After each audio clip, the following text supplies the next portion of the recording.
The hollow screen flickered, casting a cold, blue light across the 5 observers in the Galactic Federation's officer exchange orientation room.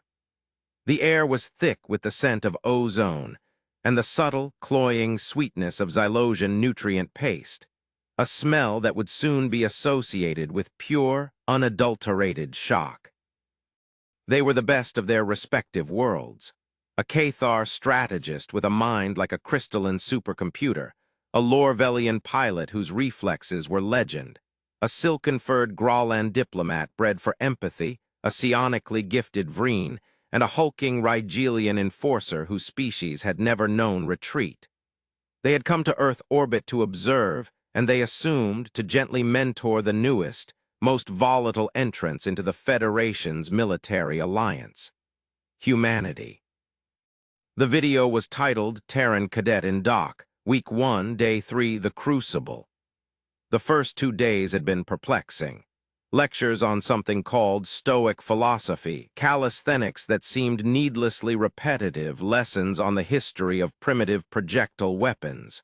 But Day 3 was different, and that's when the vomiting started. It began with the Graulan, whose empathic senses were so overwhelmed by the sheer volume of second-hand agony pouring from the screen that its system violently rebelled. Next was the Lorvelian, not from empathy, but from sheer logical revulsion at the biomechanical inefficiency of it all. By the time the video reached its midpoint, 5 of the Federation's brightest exchange students had either dropped out or were being attended to by medical droids. They had watched the human cadets training Regimen, and the raw, unfiltered truth of it had broken them. What they saw wasn't just physical hardship. It was a philosophy, a brutal, terrifying, and utterly effective doctrine of human potential that the rest of the galaxy had mistaken for primitive savagery. They witnessed a species that didn't just endure pain, but actively sought it. A species that didn't just face fear, but weaponized it. They saw the forging of souls in a fire so hot it would sublimate the will of any other known race. Today, we are not just going to analyze that regimen. We are going to dissect the brutal truth at its core. We will understand why what horrifies the universe is our single greatest advantage. And you will learn how to apply this terrifyingly effective doctrine to your own life, to incinerate your own weakness and forge yourself into something unstoppable. First, you must understand the foundational principle, the one that underpins every scream and every drop of sweat in that training video. It is the doctrine of voluntary hardship. The civilized races of the Galactic Federation have spent millennia engineering hardship out of their existence. Their environments are perfectly controlled. Their bodies are genetically optimized. Their conflicts are sterile, waged by remote drones and elegant cyber warfare. Their concept of strength is the absence of weakness. A Vreen is strong because it can bend reality with its mind. A Cathar is strong because its logic is flawless. A Rigelian is strong because its biology knows no predator. Their entire philosophy is built on avoiding the gutter. Humans, they learned, are the only species who willingly choose to crawl into it, to live in it, to make it their home. On the screen, the alien observers watched a segment titled Logistics Familiarization. A simple task. A platoon of cadets was ordered to transport a dozen heavy fusion cell ammo crates from a landing pad to a bunker a kilometer up a steep, muddy hill. The Academy had provided 2 anti-grav cargo sleds, the standard logical solution. But the drill instructor, a man whose face looked like it was carved from granite and fury, offered a choice. "Sleds are the easy way," he barked, his voice cutting through the wind and rain. "The smart way, but smart gets you killed when the tech fails. Your bodies are the old tech, the reliable tech. The choice is yours." The Cathar strategist leaned forward, its crystalline facial structures shifting in bemusement. The optimal path was obvious. Use the sleds, conserve energy, complete the objective in record time. Any other choice was tactical suicide. Yet it watched as every single human cadet, without a word, turned their backs on the sleds.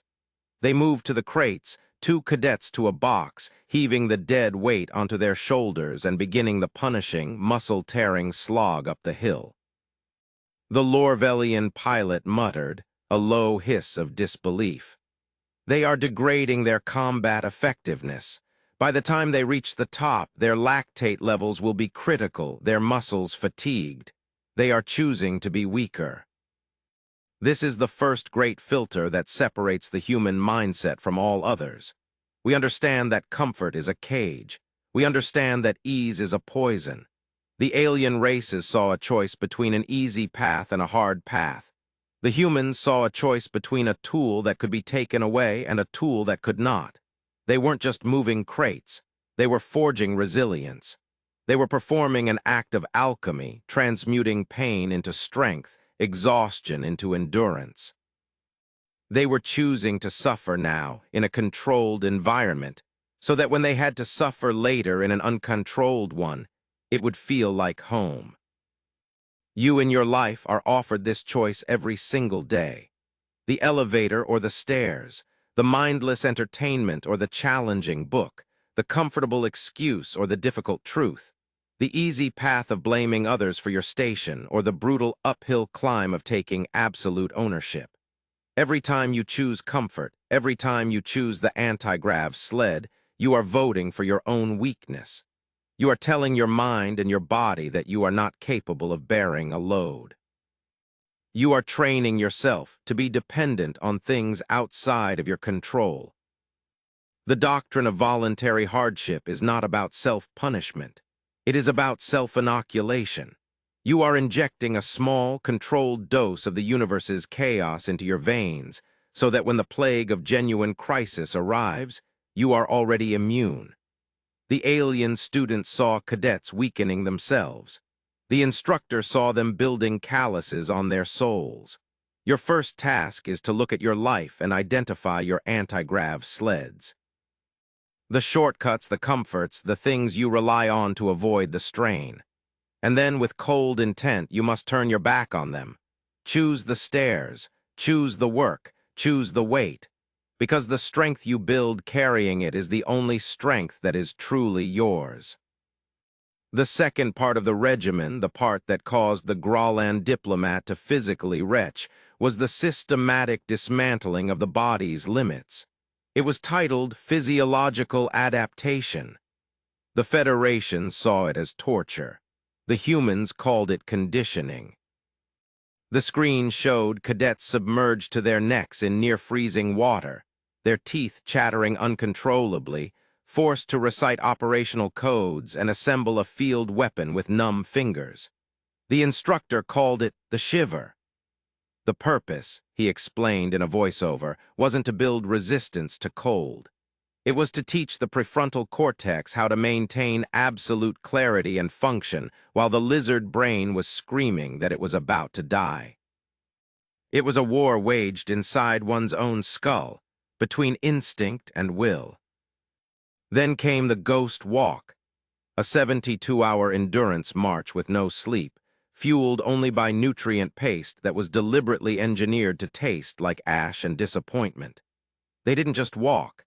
They navigated complex terrain, solved cryptographic puzzles, and ran simulated firefights at checkpoints.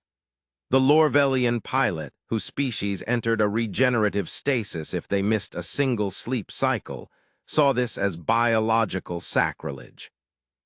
They were fraying their own nerves, degrading their cellular structure, inviting psychosis. It was this sequence that made the Lorvelian pilot demand the simulation be stopped, citing it as a violation of galactic accords on the treatment of sentient life. The human liaison officer paused the video. "You see damage," she said, her voice calm. "We see expansion. You believe the breaking point is a limit. We believe it is a gateway." What the aliens, with all their advanced science, failed to grasp is that the human system is not static. It is anti-fragile. It doesn't just heal from damage, it overcompensates. It grows stronger in response to stress. A bone, when broken and healed correctly, becomes stronger at the point of the break. A muscle, when torn by exertion, rebuilds itself bigger and more powerful. And the human will. The human will, when shattered and reforged in the crucible of absolute exhaustion, becomes something that no logical, comfortable species can comprehend. They are not just training their muscles, they are rewriting their relationship with pain. They are teaching their nervous system that the signals of "stop, this is too much" are merely suggestions, not commands. They are learning to differentiate between the pain that signals genuine, permanent injury and the pain of mere, exquisite discomfort. And they are learning to live in that second space, to be comfortable there, to operate there, to dominate there. In your life, your body and mind are constantly sending you these signals: the burn in your muscles when you exercise, the mental fatigue when you push through a complex problem, the anxiety when you step outside your comfort zone. Your programming, reinforced by a society that prizes ease, is to retreat, to stop, to seek relief. You are conditioned to believe that this pain is your limit. This is a lie. It is a phantom wall constructed by your own desire for comfort. Your task is to do what those cadets did, to calmly, rationally push against that wall, not recklessly, but deliberately. When your mind screams "stop," you will take one more step. You will do one more rep. You will read one more page. You will hold the line for one more second. You are not trying to injure yourself. You are trying to introduce yourself to the person you are on the other side of that pain. That is the person who can survive anything. The aliens vomited because they saw beings willingly subjecting themselves to conditions that their own biology would register as a prelude to death. They couldn't understand that for humans, it is a prelude to rebirth. You must find your shiver. You must undertake your own ghost walk. You must learn to hear the screams of your own lizard brain, and with the cold clarity of your higher mind, choose to say, "Not yet." Third, and perhaps most disturbing to the observers, was the psychological gauntlet. If the physical conditioning was about breaking the body, this was about annihilating the ego. It was an exercise in pure mental warfare, waged not by an enemy, but by their own mentors. The psionically gifted Vreen, a being that perceived reality as a symphony of thoughts and emotions, found this part of the training to be the most horrifying. It watched as instructors, armed with detailed psychological profiles of each cadet, launched surgical strikes against their deepest insecurities. A cadet who came from a background of poverty was taunted for his ambition, called a social climber.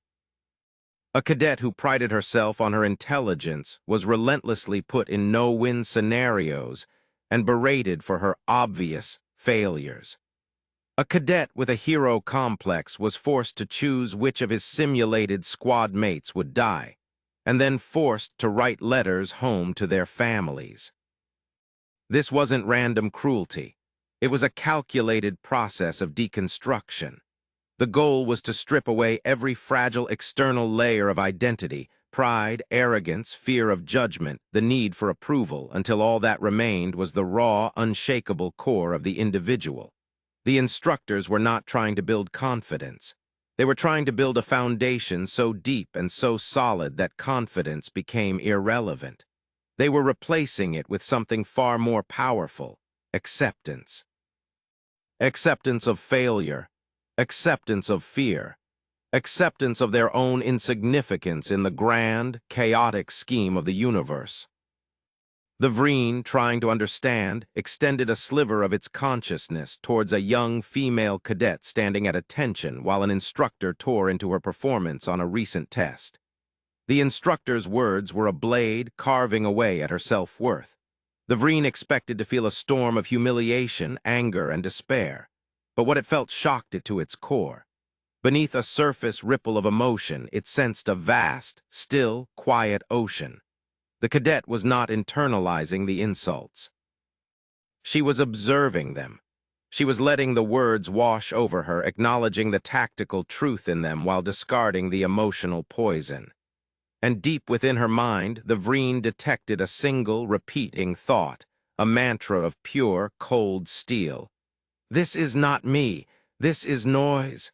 The mission is all that matters. The true breaking point for the Vreen came during a simulation titled The Last Stand. The same cadet was shown as the sole survivor of her unit, pinned down in a bombed-out structure, low on ammo, with overwhelming enemy forces closing in. Her comms were dead. Her backup was non-existent. The simulation was designed to generate maximum hopelessness. The Vreen connected again, bracing for the psychic scream of terror it knew must come. Instead, it was met with an eerie, predatory calm. The cadet's heart was hammering, yes. Her breathing was ragged, but her mind was a sliver of ice. The Vreen felt her thoughts not as a panic, but as a cold, sequential checklist. 1 magazine left, 12 rounds, 3 hostiles confirmed approaching from the west, 1 from the north. No cover between here and the northern wall. Best to engage the group first. Conserve rounds. If they overwhelm, use the knife. Good. Now I know where they all are. 1 knife, 1 throat at a time.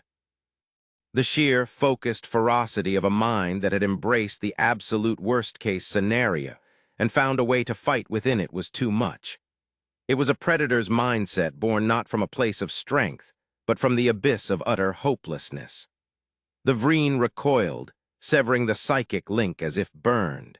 Its mind, accustomed to the elegant emotional harmonies of its own people, could not process a being that met the void not with fear, but with a snarl.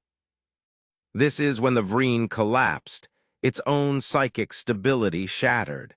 It had touched the soul of a human who had been taught to weaponize despair. You are constantly at war with your own ego. It whispers to you that you must be liked, that you must look smart, that you must never fail. It makes you fragile. A single criticism can ruin your day. A single failure can make you question your worth. You are protecting an identity that is not real. It is a construct of social validation. The human cadets were being taught to kill that construct, to find their identity not in praise or success, but in the unwavering commitment to the mission, whatever that mission may be. Your mission is your purpose. It is the work you have chosen, the person you are trying to become. Your task is to detach your sense of self from the outcome. You must learn to welcome criticism as data. You must learn to see failure not as a reflection of your worth, but as a lesson in strategy. You must, in essence, destroy your ego before the world does it for you. You do this by deliberately seeking out situations that challenge your pride. Ask for honest, brutal feedback. Take on a project where you are guaranteed to be a beginner, to look foolish, to fail. Learn to stand in the storm of judgment and feel nothing but the rain. Because the person who no longer fears looking bad is the person who is free to do anything. Fourth, there was the element that confused the Rigelian enforcer the most, the alchemy of teamwork. The Rigelian species were solitary apex predators. They valued strength, but it was always individual strength. Cooperation was a matter of temporary, logical convenience to be discarded when it was no longer optimal. What they saw in the human training defied all of their logic. The segment was called The Core. Cadets, already at the point of physical and mental exhaustion from the ghost walk, were divided into squads of 6 and tasked with carrying a heavy, unstable piece of machinery, a damaged fusion core simulator, across miles of treacherous terrain. The core was awkwardly shaped, horrendously heavy, and emitted a low-level radiation analog that meant prolonged exposure was harmful. It was designed to be a nightmare to carry, impossible for any one person to manage for long. The Rigelian watched, its massive form tense as one cadet's legs finally gave out. He stumbled, the entire weight shifting precariously. In the Rigelian's mind, the tactical solution was clear. The other 5 should drop the stumbling cadet, rebalance the load, and continue the mission. The weak link had been identified and should be purged for the good of the objective. It was cold, brutal, but efficient. What happened next made no sense to it. Instantly, as the cadet faltered, the 2 beside him didn't shove him away. They shifted their bodies, taking on more of the crushing weight, their faces contorting in agony as they absorbed his share of the load. The cadet behind him reached out a hand and shoved him forward, not in anger, but in support, screaming a hoarse, ragged stream of encouragement. The faltering cadet found his footing, screamed back in a voice raw with pain and gratitude, and resumed his place. They lost time. They increased their own radiation exposure. They made the task objectively harder on themselves. It was, from the Rigelians' perspective, an act of collective insanity. Later, in a debriefing, the human liaison officer explained it. The Rigelian sees an inefficient system. It sees the strong compensating for the weak, but it misses the point entirely. The test isn't about moving the core. The core is just a tool. The test is about what happens when one of you falls. She continued, "In our history, we learned that the lone wolf dies. The strength of the wolf is the pack, and the strength of the pack is the wolf. By forcing them to suffer together, we are not creating teams. We are forging a single entity with multiple bodies. We are burning away their individuality and replacing it with a collective consciousness born of shared agony. The cadet who was just carried knows in his bones that they will not leave him behind. And because of that, he will crawl through plasma fire for them. The ones who carried him know that he would do the same. That is a bond stronger than any alloy, more reliable than any technology. You see them carrying a piece of machinery. We see them building a soul. This is the alchemy, the transmutation of individual pain into collective, unbreakable trust. It is a power the Federation, with all its sterile logic, could never replicate. Look at your own life. Are you a lone wolf priding yourself on your independence? That independence is a brittle shield. True strength, human strength, is found in the pack, but this pack is not formed through pleasantries and social gatherings. It is forged in the crucible. Find your people. Not the people who tell you what you want to hear, but the people who will help you carry the fusion core when your legs give out. The people who will push you when you want to quit, and whom you would do the same for. You must be vulnerable enough to admit when you are faltering and strong enough to take on the weight of others when they falter. This is not weakness. This is the source of humanity's most terrifying power. A single human is a threat. A team of humans who have bled and suffered together is a force of nature. Build your pack, share your hardships, carry each other's weight, because the trust forged in shared struggle is the only thing that will hold when everything else breaks apart. Finally, we come to the aftermath. The why. Why this brutality? Why this relentless deconstruction of body and spirit? The final moments of the video showed graduation day. The cadets were no longer recruits. They were officers. They stood transformed, their eyes holding a stillness, a depth that had not been there before. They had been through hell, and hell had given them a gift. The human liaison officer stood before the remaining Federation delegates. The room was quiet now, the sounds of sickness and protest gone. "You have spent 10,000 years perfecting your strategies for when things go right," she said, her voice soft but carrying immense weight. "Your ships are perfect. Your logistics are flawless. Your battle plans are works of art, but the universe does not care for art. The universe is chaos. It is Murphy's law writ large across the stars. Anything that can go wrong will go wrong. Your perfect ship's shields will fail. Your flawless logistics will be cut off by a stray asteroid. Your beautiful battle plan will become obsolete the second the first shot is fired.